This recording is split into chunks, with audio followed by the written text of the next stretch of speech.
Oke Brozone, selamat datang kembali di channel saya. Ini video lanjutan ya, part 2 dari cara belajar cara memperbaiki adapter ya. Di sini saya punya adapter rusak.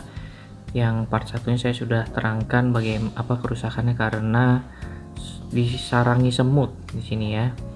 Nah, kalau misalkan mau troubleshooting, cari yang paling mudah dulu, yaitu melihat fisiknya mana yang terlihat gosong. Jadi kalau saya lihat ini gosongnya itu di sekitaran sini nih terlihat ya, dan terlihat di sini jalur PCB ya itu rusak. Jadi saya mau buka groundingnya ini. Jadi ini satu papan nih untuk grounding ya. Kalau dilihat ini nyambung ke tengah sini. Nah ini nyambung ke tengah, dan saya lihat ini banyak sekali korosi ya. Mungkin karena disarangi semut jadi korosi. Nah terlihat di sini. Mohon maaf. Nah itu banyak yang korosi. Ini juga. Nah, saya mau lihat jalurnya masih tersambung atau enggak. Kalau enggak ya berarti kita betulkan jalurnya. Jadi ini papan grounding ya. Saya akan copot. Jadi itu yang akan saya lakukan. Sebelum lanjut, jangan lupa klik like, share, comment, and subscribe. Aktifkan juga tombol loncengnya agar mendapatkan notifikasi video terbaru saya ya. Ya ini jadi saya akan bongkar ini ya. Saya akan cabut grounding boardnya menggunakan solder. Oke.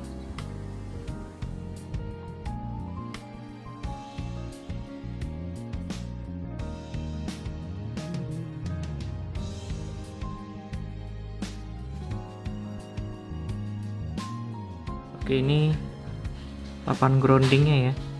Papan groundingnya ada 3 titik yang terhubung di sini, dan terlihat memang di sini tuh yang terbakar. Dilihat di belakangnya, nah ini meledak ya, terbakar. Lihat komponennya. Sorry. Nah itu, jadi area sini yang terbakar nih. Mudah-mudahan IC-nya masih bisa diselamatkan. Nah ini banyak sekali kotoran-kotoran. Nah ini kotoran membuat korosif mungkin ya, korosif kemudian meledak karena ada sorting atau seperti apa. Jadi sekitaran sini itu meledak. Mari kita coba cek. Ini kayaknya satu resistor. Resistor SMD lagi. Saya nggak punya solder uap. Ini satu resistor hancur. Kemudian nah ini titik groundingnya ya. Ini titik grounding. Ini korosif. Jadi saya mesti bersihkan dulu nih ya. Kita bersihkan. Ini juga hancur atau gimana nih? Cek apa? Ini kapasitor ya. Oke, mari kita bersihkan pakai sikat kawat dulu. Oke, ini sudah saya bersihkan ya. Jadi itu ada jalur-jalur yang rusak, saya belum cek. Ini juga jalur rusak. Jadi memang ini meledak ya. Ini ledakannya di sini. Ini posisinya ya seperti ini. Jadi ledakan itu di sini lah. Ini mungkin karena panas. Nah ini tuh. Mari kita coba cek jalur yang ini apakah masih tersambung dari ujung ke ujung, coba ya, dengan menggunakan multitester.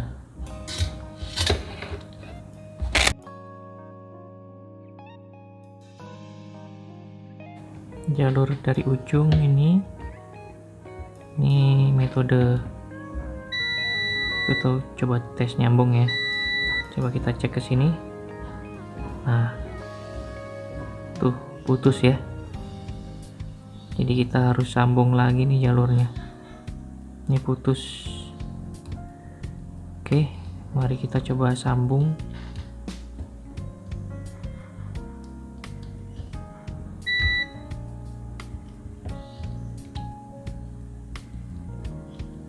Sini.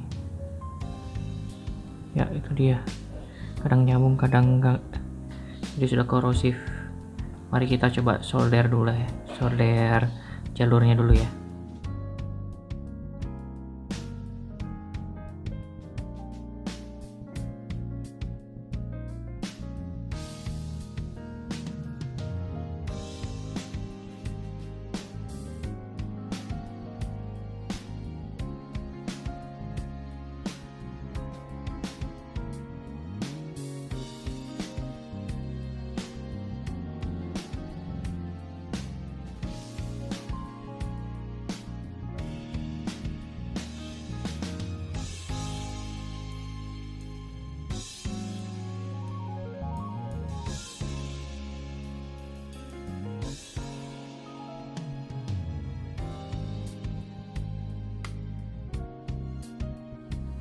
Oke, ini udah saya solder ya, jadi saya buat solder sendiri nih jalurnya, dan sudah tersambung ya pasti. Komponen yang paling banyak gosongnya itu daerah sini, berarti sekitaran ini sih resistor ya. Resistor jarang rusak, cuma bisa kemungkinan rusak, cuma yang paling sering adalah IC ini, MOSFET atau IC ini yang bentuknya seperti IC ini yang biasanya rusak. Nah, ini seperti ini juga kaki-kakinya sudah saya bersihkan, tadinya ada tumpukan bangkai semut semua ya, mungkin ini nge-short atau seperti apa yang membuat ini panas terus meledak. Oke, jadi seperti yang sudah kita ketahui ya, jadi komponen yang gosong itu daerah sini, makanya ini saya buat jalur lagi. Kemudian ya, yang terhubung dengan komponen ini adalah ada IC ini, MOSFET ini ya, sama ini saya nggak tahu ini apa, ini kayaknya dioda bridge kalau nggak salah ya. Jadi untuk ngetes ini itu ada alat namanya ISR meter yang saya beli dari guru saya elektronik kreatif ya. Jadi dia jual ISR meter namanya. Kalau dilihat di Google, ISR meter itu adalah merupakan semacam ohmmeter yang dapat digunakan untuk mengukur besarnya resistansi dari elko atau equivalent series resistor. Nah, itu bedanya jika ohmmeter menggunakan arus DC untuk menggerakkan meter, kalau ISR menggunakan arus AC dengan standar frekuensi 150 kHz. Mari kita buka aja. Ini barang baru saya terima, kemudian beliau suruh langsung unboxing saja. Ada dua barangnya, yang satu adalah ISR meter, yang satu adalah converter modul dari modified square wave ke pure sine wave. Itu saya akan buat video terpisah. Oke, ini ISR meternya.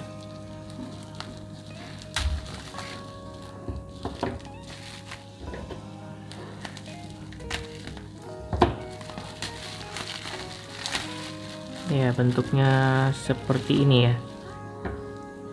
Ini seperti ini. Kemudian dilengkapi dengan manual book. Bagi teman-teman yang ingin membeli ISR meter, monggo langsung saja ke link description ya. Di situ ada tertera link pembeliannya ke marketplace-nya beliau. Jadi sini petunjuk caranya adalah seperti ini, PWM output seperti ini, tinggal dibaca saja. Oke, mari kita coba praktekkan. Oke, jadi setelah saya cek ya, di kapasitor yang besar ini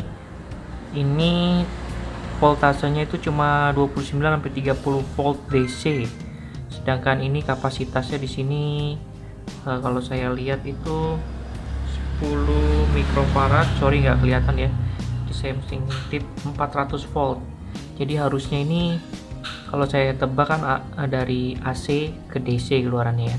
AC 220 masuk ke dioda bridge itu disearahkan, jadi harusnya voltasenya sekitar 250 atau 220 volt DC sampai 350 volt DC harusnya, karena tegangan di kapasitor ini 400 volt. Jadi itu error yang pertama yang saya temukan. Jadi yang bisa saya lakukan adalah ketika kita tahu meledaknya di sekitaran sini, berarti saya akan cabut MOSFET-nya sama ini dioda bridge ya. Jadi kita coba MOSFET yang ini itu oke atau enggak dengan cara menggunakan alat ISR meter. Jadi ini MOSFET-nya sudah saya cabut ya. Ini MOSFET-nya. Nah, ini tipenya itu ya, 7N60 1336 atau ya, 1336 7N60. Kita coba cek. Jadi kata Mas Reva, ini tinggal dicolok ke probe-nya. Nah, ini colok ke probe-nya seperti ini.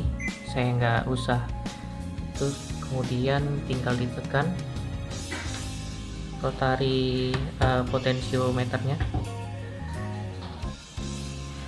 Nah, itu terdeteksi di situ adalah MOSFET ya.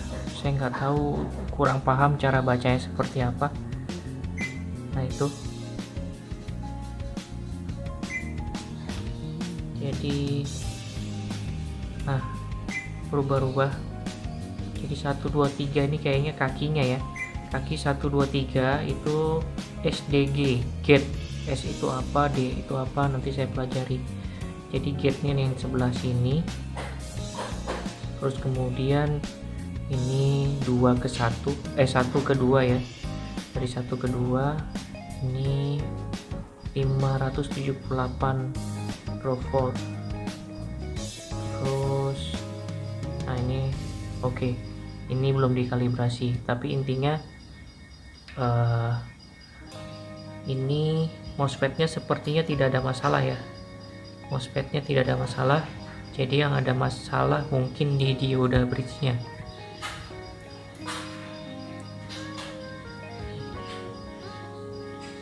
Itu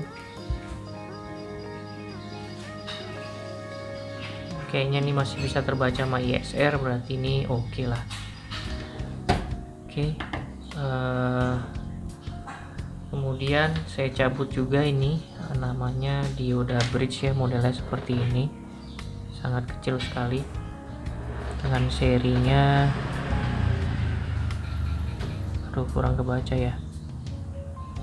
Nah, itu dia KBP4206 KBP206. Nah, ini cara mengetes ini katanya menggunakan avometer. Mari kita coba tes. Oke, ini avometer saya set ke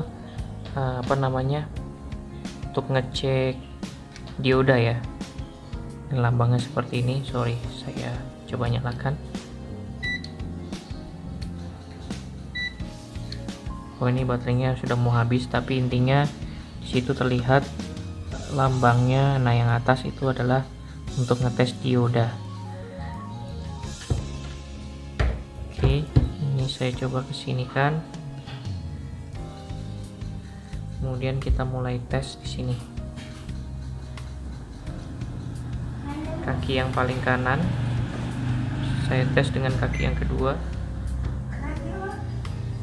Nah, itu terdapat hambatan ya. Dan kita coba ke kaki yang ketiga, sama juga. Kaki yang keempat sama juga. Nah, ini kita coba balik minusnya sekarang di sebelah sini.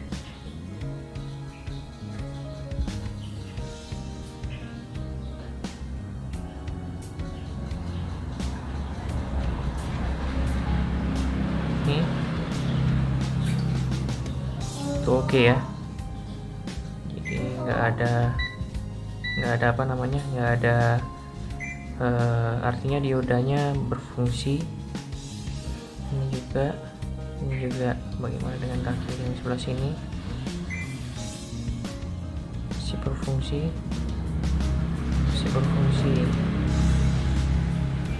Oke, nggak ada tegangan ya. Coba kita balik lagi, yang plusnya sebelah sini.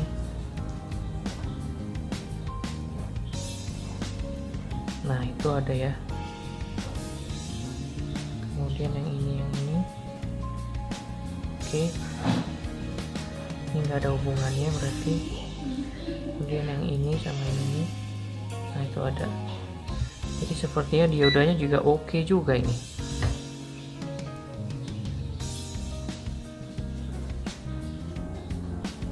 Nah, ini sebenarnya ada lambangnya, kalau misalkan teman-teman bisa melihat. Kecil banget sih. Yang pojok paling sini itu ada lambang minus ya. Terus kemudian ini coba kita cek minusnya di situ. Berarti minus itu yang probe warna hitam.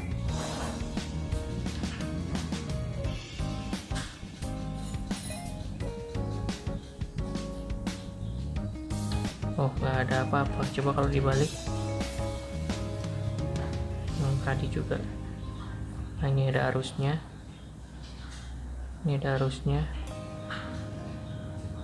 jadi alirannya dari negatif ke positif. Ini ngalir ke sini, ini ngalir juga ke sini, ngalir juga ke sini, jadi searah. Makanya namanya dioda itu punya arah. Kita coba pasang lagi, kemudian kita coba ukur tegangan elko nya lagi. Oke, jadi setelah saya cek ya, ini saya sudah sambung lagi, kapasitornya masih tetap tegangannya nggak 400 volt. Ternyata setelah saya buka ini kan ada heatsinknya ya, heatsink. Saya kira tadi awalnya ini resistor, tapi ternyata di sini adalah kayaknya sini semacam fuse ya, fuse breaker, pengaman ya. Jadi ini bagus juga desainnya, jarang ada adaptor yang seperti ini. Kalau saya cek dengan menggunakan voltmeter, ini bawah dengan atas, saya pakai mode yang dioda ya. Jadi kalau nyambung itu pasti bunyi. Terus kemudian kalau saya sambung, saya coba gini ya, kaki bawah dengan kaki atas, itu tidak tersambung sama sekali. Oke, cara ngakalinnya kita harus copot ini, kemudian pakai sehelai sehelai dari serabut benang, serabut kabel mungkin ya. Saya akan cabut ini, saya coba cek apakah bisa menyala atau tidak. Oke, ini partnya ya, sekilas memang benar ini kayak sekring ya. Sini tertulis 250 volt 2,5 ampere. Jadi karena saya tidak punya partnya, jadi saya ganti dengan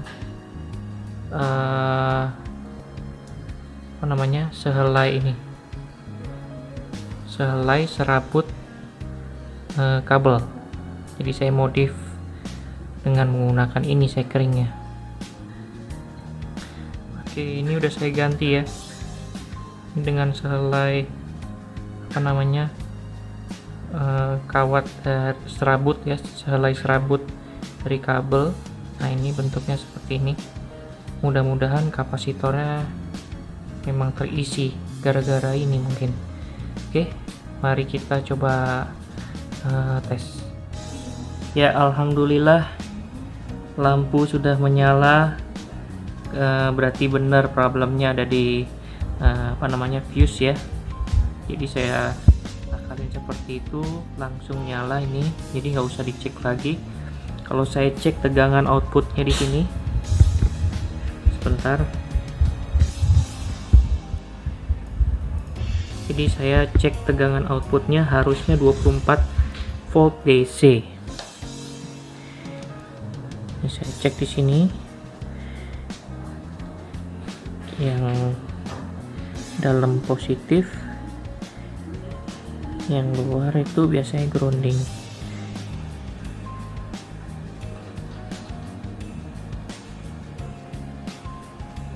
Nah, tuh susah. Sebentar.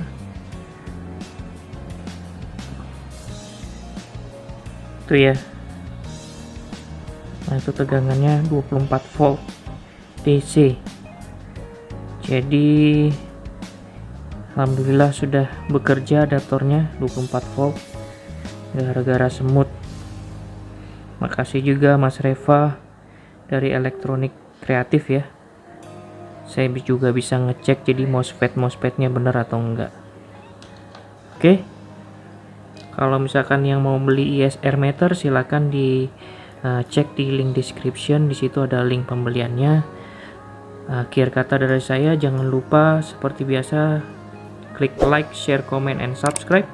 Aktifkan juga tombol loncengnya agar mendapatkan notifikasi video terbaru saya. Oke, tetap jaga kesehatan, tetap produktif, dan juga enjoy your life.